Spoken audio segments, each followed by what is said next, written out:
नमस्कार साथियों, good morning. आपका द एन के स्टडी के यूट्यूब चैनल पर मैं नवीन कुमार एक बार फिर से स्वागत करता हूं।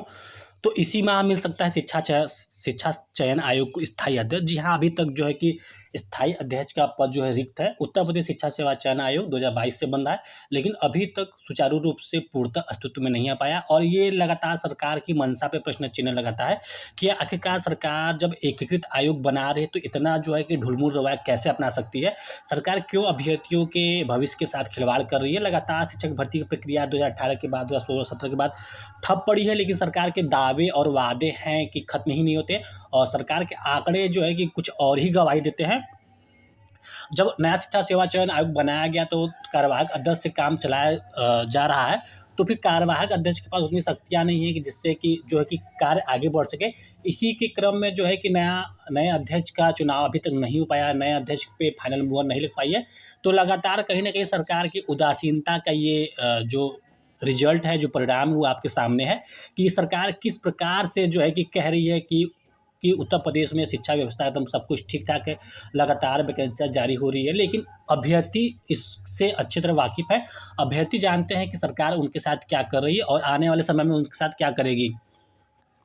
तो इसी माह मिल सकता है शिक्षा चयन आयोग को स्थायी अध्यक्ष। तो अभी तक स्थायी अध्यक्ष के पद को लेकर ही जो है कि सनसनी बना हुआ है कि आखिरकार जो है कि आवेदन मांगे गए हैं, फिर से आवेदन मांगे गए हैं, सर्च कमेटी बन रहा है, तो तमाम प्रकार के जो है कि षड्यंत्र अपनाए जा रहे हैं, लेकिन अभी तक स्थायी अध्यक्ष की नियुक्ति नहीं हो पाई है। तो अध्यक्ष पद के लिए शासन के लिए 2 बार आवेदन। सर्च कमेटी का गठन का जल्द तय हो सकता है नाम। तो सर्च कमेटी का गठन अभी तय होगा, उसके बाद जो है 3 नाम फाइनल करेगी, मुख्यमंत्री जी के पास जाएगा, मुख्यमंत्री जी उनमें से एक का चुनाव करेंगे, फिर जो है कि आयोग को एक स्थायी अध्यक्ष मिलेगा। इसके बाद अध्यक्ष जी मीटिंग लेंगे, बैठक तय होगी, तो उसमें जो है कि असिस्टेंट प्रोफेसर 2022 का विज्ञापन, टीजीटी पीजीटी 2022 का विज्ञापन अभी वैसे ही ठप पड़ा है। तो इस पे कहीं न कहीं कुछ हो सकता है निर्णय लें और आने वाले मतलब इसी साल के लास्ट में कहीं न कहीं हो सकता है कि एग्ज़ाम हो जाए। वैसे भी एग्ज़ाम होने के चांस है कि 2025 में ही हो, अगर सरकार ऐसे ही कार्य करती रही तो। तो प्राथमिक से लेकर एडेड माध्यमिक, एडेड उच्च एवं तकनीकी शिक्षण संस्थानों में शिक्षक भर्ती के लिए गठित उत्तर प्रदेश शिक्षा सेवा चयन आयोग को इसी माह नियमित अध्यक्ष मिल सकता है। वर्तमान में प्रमुख सचिव उच्च शिक्षा MP अग्रवाल कार्यवाहक अध्यक्ष हैं। उनकी अध्यक्षता में 8 मई को शिक्षा सेवा चयन आयोग में पहली बैठक हो चुकी है। तो जो पहली बैठक होती है 8 मई को, तो केवल ये बैठक खाना पूर्ति थी महज, उसके बाद से कोई बैठक नहीं हुई है। स्थायी अध्यक्ष की नियुक्ति के बाद भर्ती को लेकर तेज़ी से निर्णय हो सकेंगे। तो केवल ये बातें हैं, किताबी बातें, खोखली बातें हैं कि स्थायी अध्यक्ष हो जाएगा तो तेज़ी से निर्णय लेगा। तो कहा ये भी जा रहा था कि जैसे ही आचार संहिता समाप्त होगा वैसे ही जो है कि जो आयोग है उसमें सब कुछ आ जाएंगे, मतलब यानी सबकी नियुक्ति हो जाएगी। आयोग तेज़ी से कार्य करना शुरू कर देगा, ये कर देगा, वो कर देगा, लेकिन नतीजा क्या हुआ जो है कि लगभग 3 माह की समाप्ति की ओर है और अभी तक जो है इसमें स्थायी अध्यक्ष की ही नियुक्ति नहीं हो पाई है। स्थायी अध्यक्ष नहीं होने से शिक्षा सेवा चयन आयोग अभी क्रियाशील नहीं हो पाया है।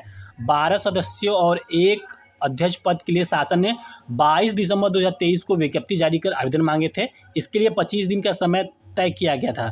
तय अवधि में सदस्य पद के लिए आवेदनों में से 12 सदस्यों का चयन 14 मार्च 2024 को कर लिया गया है और उन्होंने 15 मार्च को कार्यभार भी ग्रहण कर लिया।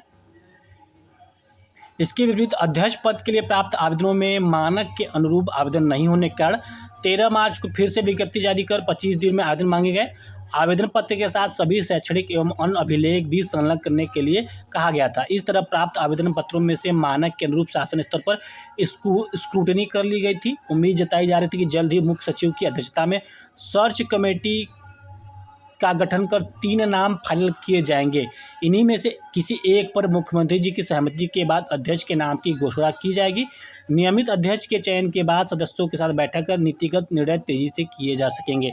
तो ये सारी बातें थे जो कि धराशायी रह गई और अभी तक नया आयोग पूर्णतः अस्तित्व में नहीं आ पाता है। तो नए आयोग पे बहुत सारी जिम्मेदारियाँ हैं, क्योंकि सभी आयोग को जो पुराने आयोग थे उसको भंग कर दिया गया, जो कि अस्तित्व में थे। भंग करने के बाद अब जब नया आयोग अस्तित्व में आ जाएगा तो उस पर बहुत बड़ी जिम्मेदारी है, क्योंकि एकीकृत आयोग हो जाएगा और उससे तमाम प्रकार की भर्तियां की जानी है। सबसे पहले भर्ती जो 2022 में विज्ञापन निकला था उसको जो है कि टीजीटी पीजीटी असिस्टेंट प्रोफेसर के भर्ती को जो है कि एग्ज़ाम कैलेंडर जारी करे और एग्ज़ाम के लिए जा करके असिस्टेंट प्रोफेसर की भर्ती मात्र जो है कि 3 महीने के अंदर टीजीटी पीजीटी के अंदर, मतलब टीजीटी पीजीटी की भर्ती, असिस्टेंट प्रोफेसर की भर्ती 3 महीने के अंदर ही जो है कि पूरा करने का जो है कि रोड मैप तैयार करे सरकार या आयोग, क्योंकि तभी जाके जो है कि बैलेंस हो पाएगा।